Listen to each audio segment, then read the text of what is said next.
नमस्कार दोस्तों, मैं हूं आपका दोस्त अमन कुमार शिंदे। पेशे से मैं एक voice over artist, dubbing artist, mimicry artist हूं और बहुत सारे यूट्यूब चैनल्स पर भी आप मेरी आवाज़ सुन सकते हैं और बहुत सारे प्रोजेक्ट्स के लिए मैं अपनी आवाज़ देता हूं।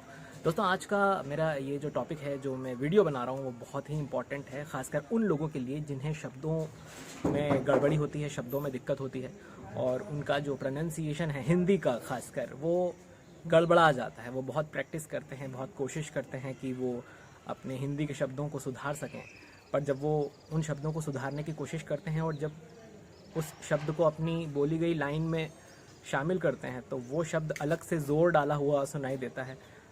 मतलब उसे सुनकर आप समझ सकते हैं कि इसने इस शब्द को सही बोलने के चक्कर में बहुत ज़्यादा इस शब्द पर जोर दे दिया है। तो ऐसा कई लोगों के साथ होता है और बहुत सारे लोग बहुत कोशिश कर लेते हैं। कई लोग हैं जो मेरे पास आके कहते हैं कि हाँ सर, हमने बहुत कोशिश की अपने शब्दों को सुधारने की, पर नहीं हो पा रहा है, क्या करें। तो मैं आज एक बहुत ही इम्पॉर्टेंट टॉपिक पे आपसे डिस्कशन करना चाहता हूँ। ऑब्वियसली मेरा ये जो वीडियो है उन्हीं लोगों के लिए है जो वॉइस इंडस्ट्री में आना चाहते हैं, डबिंग, मिमिक्री और अपनी आवाज़ से दुनिया में एक पहचान बनाना चाहते हैं। ये वीडियो उन्हीं लोगों के लिए है और उन लोगों के लिए भी है जो अपने शब्द सुधारना चाहते हैं। तो एक बात जो मैंने नोटिस की है बचपन से अब तक, कि हम जब भी किसी को टेक्स्ट मैसेज भेजते हैं या व्हाट्सएप पे कुछ लिख कर भेजते हैं, जैसे हम हिंदी भी इंग्लिश अल्फ़ाबेटिकल तौर पर हम देखते हैं कि लिखते हैं, हिंदी को भी इंग्लिश में लिखकर भेजते हैं। तो जब हम हिंदी को इंग्लिश में लिखते हैं और किसी को भी सेंड करते हैं अपने दोस्तों से, जब चैट करते हैं, तो हम बहुत सारी मिस्टेक करते हैं। हम डबल ए की जगह कई बार सिंगल ए लगा देते हैं, कई बार बहुत सारे शॉर्ट फॉर्म्स हम यूज़ करते हैं और हम ये सोचते हैं कि अरे सामने वाला तो समझ जाएगा, सामने वाले को समझ में आ जाए, हमको समझ में आ जाए, और क्या चाहिए। बट कहीं ना कहीं ये गलती भी आपके वॉइस ओवर को बिगाड़ने में बहुत ही अहम रोल निभाती है। जी हाँ, मैंने ये चीज़ नोटिस करी है। और जब आप जिस शब्द को जैसा बोला जाता है उसकी सही स्पेलिंग पूरी लिखकर जब आप अपने दोस्तों को भेजते हैं तो आप ये देखेंगे कि आप उस शब्द का प्रोनाउंसिएशन भी सही कर पा रहे हैं। मेरी एक स्टूडेंट थी, उन्हें जब मैंने बताया था कि आप जो फिर बोलती हैं, जैसे मैं हर बार इस शब्द का जिक्र करता हूँ क्योंकि बहुत ही ज़्यादा लोग इसे फिर को फिर बोलते हैं, तो वो भी फिर को फिर बोलती थी। तो मैंने उन्हें इतना कहा कि आप जब टेक्स्ट भेजती हैं किसी को तो आप क्या लिखती हैं। तो उन्होंने कहा कि मैं FIR ऐसा लिखकर मैं भेज देती हूँ या कभी कभी FR लिख देती हूँ। तो मैंने उन्हें कहा कि अब आप PHIR लिखकर भेजना स्टार्ट कीजिए फिर को। तो जैसे ही उन्होंने ये चीज़ की तो उन्होंने कहा कि सर, वाकई में कमाल का चेंज आया है।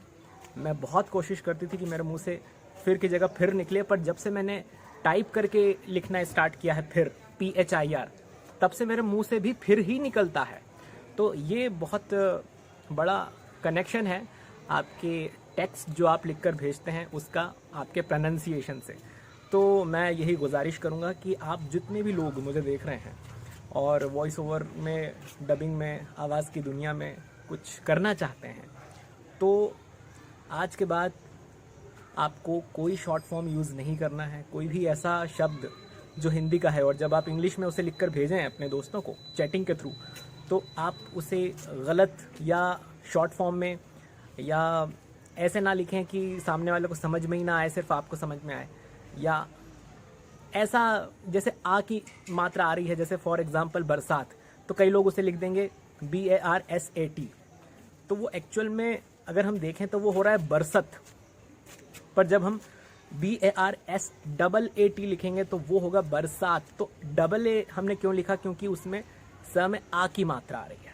अच्छा, बहुत से लोग हैं जो ज़िंदगी जब टाइप करते हैं इंग्लिश में तो वो जे से स्टार्ट करते हैं, तो वो ज़िंदगी हो जाता है। कई बार बहुत ज़्यादा शॉर्ट फॉर्म, कई बार तो समझ में भी नहीं आता है। तो मैं उनसे कहूँगा कि जो लोग ज़ का इस्तेमाल करते हैं और वो जब किसी अल्फ़ाबेटिकल ऑर्डर में उसे लिख के भेजते हैं अपने दोस्तों को, तो वो Z का इस्तेमाल करें और ज़िंदगी को हम लिखेंगे ZINDAGI। ये सही, इसका ये जो सही टाइप करके जब आप भेजेंगे तो आप देखेंगे कि आपके शब्दों में भी सुधार हो रहा है अपने आप ऑटोमेटिकली। बहुत सारे बड़े बड़े वॉइस ओवर आर्टिस्ट लोगों को भी मैंने देखा है कि वो शॉर्ट फॉर्म का इस्तेमाल करते हैं। मतलब बहुत जल्दी उन्हें रहती है, पता नहीं किस बात की जल्दी रहती है, मुझे आज तक समझ में नहीं आया कि आप अगर टेक्स्ट में शॉर्ट फॉर्म लिख के भेजेंगे, शॉर्टकट लिख के भेजेंगे, तो आपको किस बात की इतनी क्या जल्दी है कि आप एक अंगूठा तक एक्स्ट्रा क्लिक करने में आपको टाइम लग रहा है या जोर आ रहा है। मतलब मैं वो चीज़ नहीं समझ पाया। बहुत सारे लोग हैं मुझे कहते हैं अरे भाई शॉर्ट फॉर्म है ये, क्या चैटिंग में शॉर्ट फॉर्म ही चलता है, तो हम तो शॉर्ट फॉर्म में ही भेजेंगे, सामने वाला समझ जाता है, हमको भी समझ में आता है। बट ऐसे लोग जो आवाज़ में आगे बढ़ना चाहते हैं, अगेन मैं वही कहूँगा कि फ़र्क पड़ जाता है और उनके बोलने में भी ये एक बहुत बड़ा रोल प्ले करता है। बहुत सारे लोग हैं मेरे परिचित हैं, बहुत सारे क्या लिख के भेज रहे हैं मुझे खुद समझ में नहीं आता। मुझे देखना पड़ता है 2-3 बार, दिमाग पर जोर डालना पड़ता है कि इसने चैटिंग में जो लाइन लिख के भेजी वो एक्चुअल में क्या बोलना चाह रहा है सामने वाला। कई बार तो मुझे फिर से पूछना पड़ता है कि भाई ये लिख के क्या भेजा, कुछ समझ में ही नहीं आ रहा है। कई बार ज़िंदगी को ज़िंदगी लिख के भेज देते हैं, जो मैं अगेन कि जो हम हिंदी के शब्द इंग्लिश में लिख कर भेजते हैं तो वो बहुत सारी गलतियां करते हैं। कई लोग बात को वात लिख के भेज देते हैं। कई लोग तो ऐसे हैं महानुभाव कि जैसे नाम किसी का भी होता है विकास, जिसको हम लिखते हैं VIKAS, ठीक है, स है, बट कई लोग उसके आगे H लिखते हैं और बोलते हैं आई एम विकास। अरे भाई विकास होता है सही शब्द, और विकास का मतलब होता है उन्नति, तरक्की। अब आप श लगा दोगे तो इसका मतलब ये नहीं कि आप थोड़ा सा और मॉडर्न हो जाओगे, आप गलती कर रहे हैं अगर उसके आगे आप H लगा रहे हैं। तो बहुत सारे लोगों को देखा मैंने विकास की जगह विकास लिखते हैं।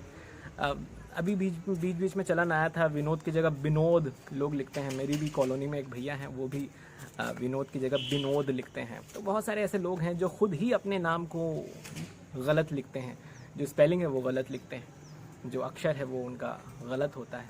तो जब वो लिखेंगे ही गलत, वो इस्तेमाल ही गलत कर रहे हैं, तो फिर वो बोलेंगे भी गलत, क्योंकि इसका कनेक्शन होता है। आप जो भी लिखकर भेजते हैं किसी को, जब आप वो बोलते हैं तो सेम निकलता है। तो अब कभी भी आ की मात्रा आ रही तो आप डबल ए का इस्तेमाल करें, और पूरा जो एग्जैक्ट वो है। अगेन मैं उन लोगों को कह रहा हूँ जो वॉइस इंडस्ट्री में आना चाहते हैं, और जो नहीं करना चाहते वो फिर जैसी ज़िंदगी चल रही है चलाएं, फिर उन्हें कोई क्या कह सकता है। बट आप अगर वॉइस इंडस्ट्री में आना चाहते हैं तो सही टाइप कर भेजिए। ज़ के लिए Z इस्तेमाल कीजिए, ज के लिए J इस्तेमाल कीजिए, ब के लिए B इस्तेमाल कीजिए, व के लिए V इस्तेमाल और W इस्तेमाल कीजिए, है ना।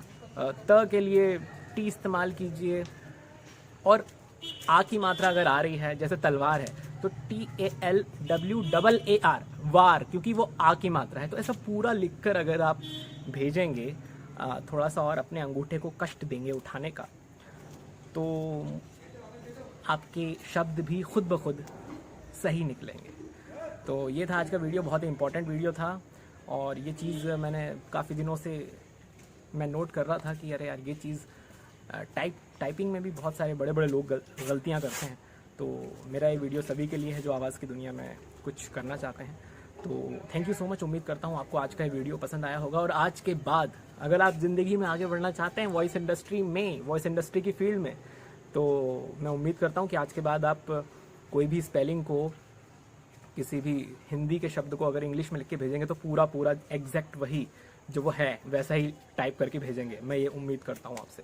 तो चलिए दोस्तों, इसी के साथ शुक्रिया, और फिर मिलेंगे फिर अगले वीडियो में अगले टॉपिक के साथ। और अगर आपके कोई क्वेश्चंस हो, कोई क्वायरी हो, तो आप नीचे कमेंट बॉक्स में कमेंट कर सकते हैं। इसी के साथ मैं आप सभी का दोस्त अमन कुमार शिंदे लेना चाहूँगा आपसे इजाज़त। शुक्रिया।